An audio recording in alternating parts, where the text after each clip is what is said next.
উনি তার অভিভাবক না। উনি কি বলতে চাচ্ছেন যে এই সরকার ম্যান্ডেটেড না, এই সরকারের কি অথরিটি নাই, তাকে কি একটা বিপ্লবের মাধ্যমে বসানো হয় নাই? উনি এটাকে সম্পূর্ণভাবে অস্বীকার করছেন, যেটা রাষ্ট্রদ্রোহিতার সামিল। উনি জাস্ট এই কথাটা নাকি ইউজ করেছেন যে there will be no corridor. এক পার্টি বলছে উনি ব্লাডি কথাটা ব্যবহার করছে, there will be no bloody corridor.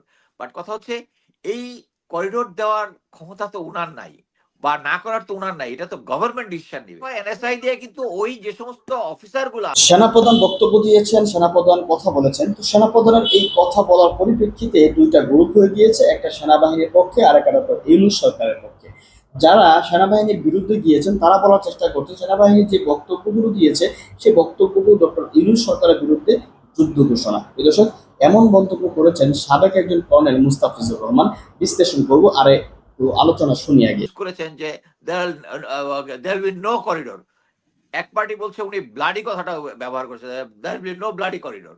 But কথা হচ্ছে এই করিডোর দেওয়ার ক্ষমতা তো উনার নাই, বা না করার তো উনার নাই, এটা তো গভর্নমেন্ট ডিসিশন নিবে। এনএসআই দিয়ে কিন্তু ওই যে সমস্ত অফিসার গুলো আছে যারা অনৈতিক কাজে, এদের দিয়ে একটা গন্ডগোল পাকাই দিছে, এবং হাসান নাসির স্যার আর হাসিন স্যারের সাথে একটা গন্ডগোল পাকাইছে, যাতে এই এই জিনিসটার মধ্যে একটা ফাটল সৃষ্টি হয়। খটকা লেগেছে যে এখানে সেনাপ্রধানের যে বডি ল্যাঙ্গুয়েজ এবং বক্তব্যগুলো ছিল, এরকম হওয়ার কথা না। তো আমার কাছে মনে হচ্ছিল যে এই তথ্যটা ভেরিফাই করা দরকার, এবং আমি অ্যাটলিস্ট 6টা সোর্স থেকে বিভিন্নভাবে কনফার্ম করেছি, দেখি যে না, একই বক্তব্য। আমার কাছে যেটা মনে হয়েছে যে সেনা প্রধান অ্যাকচুয়ালি, আমি আগে আপনার এই শোতে অনেকবার বলেছি যে উনি এখন একটু ব্যাক ফুটিং এ আছেন, কারণ উনার অ্যাকচুয়ালি একমাত্র সেনাবাহিনীটা হচ্ছে তার পাওয়ার। এই পাওয়ার নিয়েই উনি প্রশাসনে এবং গভর্নমেন্টের মধ্যে একটা ইম্প্যাক্ট রাখতে চেয়েছেন, এবং এই ইম্প্যাক্ট রাখতে চাওয়ার পিছনে যে উনি একটা বড় স্টেক হোল্ডার, এটার জন্য মানে ভারত তাকে প্রচন্ডভাবে সহায়তা করেছে। বিক্রম মিশ্র এসে তার সাথে দেখা করেছে, এবং বিভিন্নভাবে যে ভারতীয় মিডিয়া তাকে এমন একটা জায়গায় নিয়ে গেছে যে he is a big stakeholder. But on গ্রাউন্ডে যেটা হচ্ছে, বাংলাদেশ সেনাবাহিনীর যে অথরিটি যেটা, সেটা অ্যাকচুয়ালি পজিটিভ ভাবে যেটা করা উচিত সেটা হচ্ছে এই সরকারকে সহায়তা করা। উনি যে সমস্ত কথাবার্তা বলেছেন, আমি একদম স্পষ্ট করে বলতে পারি উনি সেনা আইন যে সেনা আইন যেটা আছে, এমবিএমএল যেটা, এটার স্পষ্ট ভায়োলেট করেছেন। এবং আমি মনে করি বর্তমান সরকার উনাকে এটার জন্য জাস্ট অ্যারেস্ট করে চার্জশিট করতে পারেন উনাকে। উনি প্রথমে বলেছেন যে উনি নাকি গত 9 মাসে অভিভাবকহীন, মানে এখানে কোনো সরকার নাই, তার এখন অভিভাবক দরকার। অভিভাবককে এই নির্বাচিত কোনো সরকার আসলে এটা হবে তার অভিভাবক। মানে এই এট প্রেজেন্ট আমরা আগে দেখেছি যে সজীব ভুইয়া বলেছিলেন যে তাদের সাথে কনফার্ম ইয়ার সময় যে কি বলেছেন যে প্রফেসর ইউনূস একজন কনভিক্টেড পারসন, তাকে ইয়া করা যাবে না। এটা কিন্তু আমরা স্পষ্ট দেখলাম উনি বলতে চাচ্ছেন উনি তার অভিভাবক না। উনি কি বলতে চাচ্ছেন যে এই সরকার ম্যান্ডেটেড না, এই সরকারের কি অথরিটি নাই, তাকে কি একটা বিপ্লবের মাধ্যমে বসানো হয় নাই? উনি এটাকে সম্পূর্ণভাবে অস্বীকার করছেন, যেটা রাষ্ট্রদ্রোহিতার সামিল। উনি বলেছেন যে আগামী কিন্তু সরকার যখন গঠন হয় তখন আমরা তো জানি যে সেনাপ্রধানের উপস্থিতিতে বা সেনাপ্রধান এটাতে ছিলেন, এই আলোচনায় ছিলেন। আলোচনায় ছিলেন, এবং উনি বলেছিলেন বুকে পাথর চাপা দিয়ে উনি এটা মেনে নিয়েছেন। হ্যাঁ, পাথরের ব্যথাটা এখন একটু বাড়তেছে মনে হচ্ছে ওনার আর কি। সো এটা মেনে নিয়েছিলেন, এখন উনি মানতে পারতেছেন না। কারণ হচ্ছে, আমি স্পষ্টভাবে বলি যে এটা উনার নিজের এজেন্ডা না, এটা ভারতীয় এজেন্ডা। উনি এক্স্যাক্টলি যে ভারত যে কাজগুলো করলে, ভারত যে কাজগুলোতে নাকশ, এক্স্যাক্টলি সেই কাজগুলো করতেছেন। উনি বলতে যাচ্ছেন কি বলে ডিসেম্বরের মধ্যে নির্বাচন চাচ্ছেন উনি। উনি তো নির্বাচন চাওয়ার কেউ না, এটা তো গভর্নমেন্ট ডিসিশন নিবে। ইভেন গভর্নমেন্টের ক্যাবিনেটে তো ওয়ার ক্যাবিনেট ছাড়া ওনার তো ওখানে কোনো পোস্ট নাই। সো উনি প্রভাব বিস্তার করার চেষ্টা করতেছেন, এবং সরকারকে দেখানোর চেষ্টা করতেছেন যে বিহাইন্ড এ বিগ আর্মি উনি একজন স্ট্রং পারসন। বাট একটা জিনিস আমি বলতে পারি যে এই আর্মি এই সরকারের উপরে ওভার পাওয়ার করার জন্য যদি উনি সক্রিয় বিচার করেন, তাহলে বন্দুকের নলটা ঘুরে যাবে তার দিকে। এবং গ্রাউন্ডের যে সমস্ত অফিসার আছে, সৈনিক আছে, তারা কেউই চায় না, এবং তারা প্রত্যেকেই ভারতীয় হেজিমনিকে ঘৃণা করে। ভারত আমাদেরকে এতদিন ধরে যা যা করেছে তারা স্পষ্টভাবে বুঝতে চায় যে এতদিন ধরে ভারতকে যখন বাংলাদেশের রাস্তাগুলা ইউজ করতে দিছে, পোর্টে তাদের জাহাজকে আমাদেরকে প্রায়োরিটি দিছে, তখন কিন্তু সার্বভৌমত্বর কোশ্চেন, তারা তো তখন পাওয়ারে ছিলেন, জেনারেল ওয়াকারও তখন পাওয়ারে ছিলেন, ওনার তো তখন সার্বভৌমত্ব নিয়ে ইয়া হয় নাই। এখন একটা ডিপি ওয়ার্ল্ডকে দেওয়ার পরে তার সার্বভৌমত্বের মধ্যে প্রশ্ন আসতেছে তার, এর আগে কিন্তু হয় নাই। আর ভারতীয় হেজিমনি যখন আমাদেরকে সমস্ত কিছু কন্ট্রোল করেছে, যখন সমস্ত কিছু, তখন ওনার একটা কথা বলে নাই। এখন ওরা আগে আসতেছেন যে বাংলাদেশের সার্বভৌমত্বের মধ্যে হুমকি। বাংলাদেশের যে মানবিক করিডোরটা নিয়ে আমি এর আগে অনেকবার বলেছি, উনি কোনো কিছু না বুঝেই, মানে মোট কথা হচ্ছে, এটা তো উনি জাস্ট এই কথাটা নাকি ইউজ করেছেন যে দেয়ার উইল নো করিডোর। এক পার্টি বলছে উনি ব্লাডি কথাটা ব্যবহার করছে, there will no bloody corridor. But কথা হচ্ছে, এই করিডোর দেওয়ার ক্ষমতা তো উনার নাই, বা না করার তো উনার নাই, এটা তো গভর্নমেন্ট ডিসিশন নিবে। বাংলাদেশ ওনার ক্ষমতা কতটুকু, মানে ওনার দেশ নির্বাচন নিয়ে কথা বলারও ক্ষমতা নেই, ওনার করিডোর নিয়ে কথা বলার, তাহলে ওনার ক্ষমতা কি? উনার ক্ষমতা যেটা, সেটা হচ্ছে উনি বোঝানোর চেষ্টা করতেছে মানে তার পিছনে একটা বড় আর্মি আছে, অতএব বড় আর্মির সাপোর্টে সে যে কোনো সময় ক্ষমতা নিয়ে নিতে পারে, বা উনি আশায় আছে যে চুপ্পু যদি জরুরি অবস্থা ঘোষণা করে। বাট আমি আপনাকে বলে দিই, শেখ হাসিনা কিন্তু বাংলাদেশ সংবিধানের 7-এর কয়েকটা ধারা যুক্ত করেছে, যেখানে রাফলি হচ্ছে যে যেই ক্ষমতা গ্রহণ করবে অবৈধভাবে তাকে ফাঁসিতে ঝোলাবে। সো এখন কিন্তু আওয়ামী লীগের নিজের কাটা দিয়ে নিজেই কিন্তু এখন আওয়ামী লীগ, এখন এটা হচ্ছে দুর্ভাগ্যজনক, এখন আওয়ামী লীগ এবং ভারত আশা করতেছে যে সে জেনারেল ওয়াকার ক্ষমতা গ্রহণ করবে। বাট ওই বাংলাদেশের সংবিধান যদি থাকে, ওই আইনে কিন্তু উনি ধরা, যদি সংবিধান আমরা ফলো করি। বাট উনার এখন যে রিস্কটা আসছে, বাট ইন্ডিয়ার এবং যে রিস্কটা আছে, সেটা হচ্ছে জুলাইয়ের ডিক্লারেশন যদি 10ই জুন আসে, তাহলে সংবিধান রহিত হয়ে যাবে। সংবিধান রহিত হয়ে গেলে প্রেসিডেন্ট চুপ্পুর আর জরুরি অবস্থা ঘোষণা করার ইয়া থাকবে না।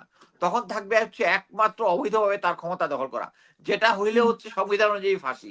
সো তারা এখন বুঝতেছে 10 তারিখে যদি ইয়াটা হয়, তাহলে তাদের হাতে আর কোনো ইয়া থাকতেছে না, কোনো কার্ড থাকতেছে না।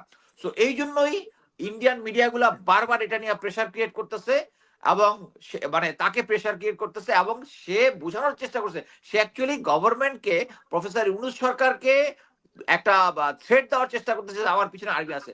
বাট আমি একটা স্পষ্টভাবে বলি, এই সরকারের আর্মিকে ভয় পাওয়ার কোনো কিছু নাই। আর্মি মানে আর্মি উইল নট টেক পাওয়ার। আমি একবার লিখিত দিলাম, আর্মি উইল নট টেক পাওয়ার। যদি নিতে যায়, এই বোকামিটা যদি করে, তাহলে এটা মানে দেশের জনগণ এবং আমাদের সেনাবাহিনী এটা ফেরত দিয়ে দিবে। একটা জিনিস বুঝতে হবে যে আমরা একটা জিনিস ক্লিয়ারলি উনি করেছে কি, এই ইয়াটাতে যখন দরবার যখন হয়, কিন্তু তিনি কিছু কিছু অফিসারকে সেট করে দিয়েছেন আগের থেকে, এটা আমি অ্যাজিউম করতেছি যে একজন অফিসার ওখানে বলেছে যে, বা কি বলে, আমরা স্যার আপনার সাথে, উনি যখন ঐক্যের ডাক দিছে যে সেনাবাহিনীকে এই মুহূর্তে ঐক্যবদ্ধ থাকতে হবে, বলেছে আমরা জান দিয়ে হইলে আপনাকে রক্ষা করবো। জান দিয়ে রক্ষা করবো মানে কি, এর কি কোনো যুদ্ধ চলতেছে? সেনাপ্রধানের লাইফে কোনো থ্রেট হচ্ছে? সো উনি এইটাকে অ্যাকচুয়ালি থ্রেট হিসেবে দেখা করতেছে। এই যে অফিসার যারা আছে, যারা অফিসার সৈনিক যারা বঞ্চিত হয়েছে তারিখ পর্যন্ত, গত 16 বছরে, তাদেরকে নিয়ে বলছে হচ্ছে, একজন অফিসার করছে যে তাদের অনেকেই কিন্তু, যাদের মধ্যে অনেক মোরাল টার্পিটিউড বা কোনো অনৈতিক কাজের জন্য যাদের চাকরি গেছে, বলতেছে, একজন অফিসার বলছে যে তাদেরটা পাবলিকলি ইনফরমেশন দেওয়ার জন্য। উনি আবার ভালো মানের সাইজা বলছে যে না, কোরআনে বলা আছে কারো তথ্য গোপন করা মানে প্রকাশ করে দেওয়া উচিত না, এটা উনি বলতেছে। But at the same time DGFI NSI দিয়ে কিন্তু ওই যে সমস্ত অফিসার গুলো আছে যারা অনৈতিক কাজে, এদের দিয়ে একটা গন্ডগোল পাকাই দিছে, এবং হাসান নাসির স্যার আর হাসিন স্যারের সাথে একটা গন্ডগোল পাকাইছে, যাতে এই এই জিনিসটার মধ্যে একটা ফাটল সৃষ্টি হয়। এই যে কয়েকদিন আগে প্রেস ক্লাবের মধ্যে গিয়ে দেখছেন না, এটা কিন্তু একটা গোয়েন্দা সংস্থার প্লে ছিল। ওখানে গিয়ে বোঝানোর চেষ্টা করছে যে হাসান নাসির স্যারের নেতৃত্বে ওইটা হয়েছে, ওটা কিন্তু হাসান স্যারের নেতৃত্ব হয় নাই। যে অফিসার গুলো অ্যাকচুয়ালি মানে মোরাল টার্পিটিউড এবং মানে কোনো অনৈতিক কাজের জন্য চাকরি গেছে, তাদেরকে দিয়ে এই অরিজিনাল যারা ভিকটিম, তাদের এটাকে ভজগট পাকানোর চেষ্টা করতেছে। উনি চেষ্টা করতেছে সরকারকে দেখানোর জন্য, সরকারকে একটা ভয় দেখানোর চেষ্টা করতেছে যে এই ভয় পেয়ে যদি তাকে মানে তার এই জিনিসটা এন্ডোর্স করে। উনি একটা খুব গর্হিত কথা বলেছেন, সেটা হচ্ছে কেউ একজন বিদেশ থেকে চলে আসবে, এসে মানে ন্যাশনাল সিকিউরিটি অ্যাডভাইজারের কথা বলছে, এসে দেশ চালায় কিছু পরে আবার চলে যাবে, ইট ক্যানট হ্যাপেন। মানে উনি প্রথমেই যখন খলিলুর রহমানকে যখন এনএসএ দেওয়া হয়, তখন বলেছিলেন যে উনি তাকে স্যার ডাকতে পারবেন, এরকম একটা সিচুয়েশন তৈরি করেছিল। মানে উনি স্পষ্টতই এই সরকারের বিরুদ্ধে একটা যুদ্ধ ঘোষণা টাইপ করতেছে, এবং উনি ওখানে বলেছে যে সরকার নাকি তাকে জিজ্ঞেস করছে যে মানে 20 তারিখের পরে উনি কোনো তার কোনো মিটিং করেছেন কিনা। উনি বলেছে যে উনি নাকি বলেছে যে আমি সেনাপ্রধান হিসেবে যে কোনো সময় মিটিং ডাকতে পারি। মোট কথা হচ্ছে আর্মিকেও বুঝিয়ে দিচ্ছে যে সরকারের সাথে তার গুড টার্মস নাই। অ্যাকচুয়ালি সরকারের সাথে গুড টার্মস না থাকার কোনো কারণ নাই, এবং আমরা স্পষ্ট যে কটা দেখতেছি উনি করিডোরের বিরুদ্ধে যাচ্ছেন। যে জিনিসগুলা জাস্ট ইন্ডিয়া চাচ্ছে না, জাস্ট ওই জিনিসগুলাই উনি করার চেষ্টা করতেছেন। এটাতে বোঝা যাচ্ছে যে উনি পুরা ইন্ডিয়ার প্রেসক্রিপশন অনুযায়ী, এর আগে উনি চেয়েছিলেন, আমরা সবাই জানি যে প্রফেসর ইউনূসের কাছে উনি গিয়ে রিকোয়েস্ট করেছেন যাতে আওয়ামী লীগকে নিষিদ্ধ না করা হয়। সো এখন উনি চাচ্ছেন একটা পলিটিক্যাল গভর্নমেন্ট। পলিটিক্যাল গভর্নমেন্ট হইলেই যে এই প্রফেসর ইউনূসের সরকার যে কাজগুলা করতেছে, যে উন্নয়নমূলক কাজগুলা করছে, এবং উনি আবার একটা জিনিস বলতেছেন, একটা মোস্ট ইম্পর্টেন্ট জিনিস, ইউএন যে 5ই আগস্টের সময় যে মানে গণহত্যা হয়েছে, এটার যে রিপোর্টটা দিয়েছে, উনি বলেছে এটা নাকি ফেক নিউজ, এটা নাকি ফেক, এটা এরকম কোনো কিছু হয় নাই।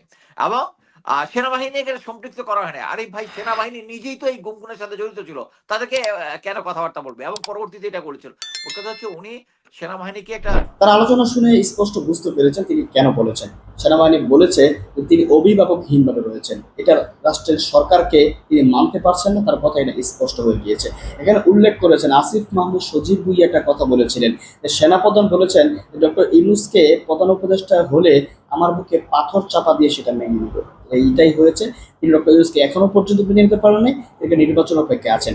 আর যদি এখন এই সংঘাতটা বাড়ে, অর্থাৎ নির্বাচন যদি দেরিতে হয়, তাহলে তো সরকারের সাথে সেনাপ্রধানের সাথে একটা বিরোধ, ভয়ঙ্কর ধরনের অবস্থা সৃষ্টি হয়ে যাবে। আর তখন কিন্তু গৃহযুদ্ধ ছাড়া আর কিছুই হবে না। এই জন্য উচিত হবে হয় সেনাপ্রধানকে সরিয়ে দেওয়া হবে, আর না হয় ডক্টর ইউনূসকে 25শে ডিসেম্বরে নির্বাচন দিতে হবে। সবকিছু মিলিয়ে আমরা এটাই চাই, আমাদের দেশ যেন কোনো সংঘাতে না জড়ায়। আর নির্বাচন ডিসেম্বরে হলেই কি হবে আর না হলেই কি হবে? ডক্টর ইউনূস সরকারের প্রতি আমাদের যে আস্থা, ইউনূস সরকারের প্রতি যে ভালোবাসা ছিল, সেটা কিন্তু আমরা অনেকাংশেই কমিয়ে ফেলেছি, বা আমরা আস্থা রাখতে পারি না। কেন রাখতে পারি না? কারণ ডক্টর ইউনূস সরকার এমন কোনো কাজ করেন নাই যেটার কারণে তার উপর আমরা আস্থা রাখবো।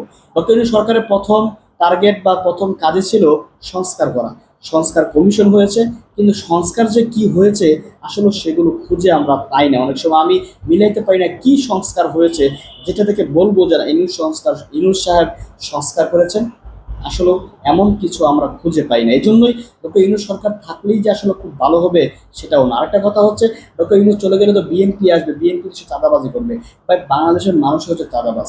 অনেকেই বলে যে বিএনপির সব চাঁদাবাজ, বিএনপি চাঁদাবাজি করে। আর ভাই, বিএনপি চাঁদাবাজি করে না, মূলত বাংলাদেশের মানুষই হচ্ছে 80% চাঁদাবাজ, 80% খারাপ মানুষ। যার কারণে বিএনপি তো অনেক মানুষ করে, এই জন্য বিএনপির সব চাঁদাবাজ, 80% মানুষ খারাপ, কারণ বাংলাদেশের মানুষ 80% খারাপ। আমরা দেখেন আওয়ামী লীগ করে, বাংলাদেশের সবচেয়ে জনপ্রিয় দলে তো হচ্ছে দুইটা, আওয়ামী লীগ বিএনপি। আওয়ামী লীগ লুটতরাজ চাঁদাবাজি করেছে, এখন বিএনপি করছে। তার মানে কি আওয়ামী লীগ চাঁদাবাজ, বিএনপি চাঁদাবাজ না? বাংলাদেশের মানুষই হচ্ছে চাঁদাবাজ এবং খারাপ, আর এরাই আওয়ামী লীগ বিএনপি করে। কিচ্ছু করার নাই এখানে। যদি বিএনপি চাঁদাবাজিও করে তারপরেও নির্বাচন দিতে হবে, যদি বিএনপি লুটতরাজ করে তারপরেও নির্বাচন দিতে হবে। বিএনপিকে যদি জনগণ ক্ষমতায় নেয় তাহলে বিএনপি সেখানে ক্ষমতায় যাবে, তারপর দেখা যায় তার চাঁদাবাজি করে না করে।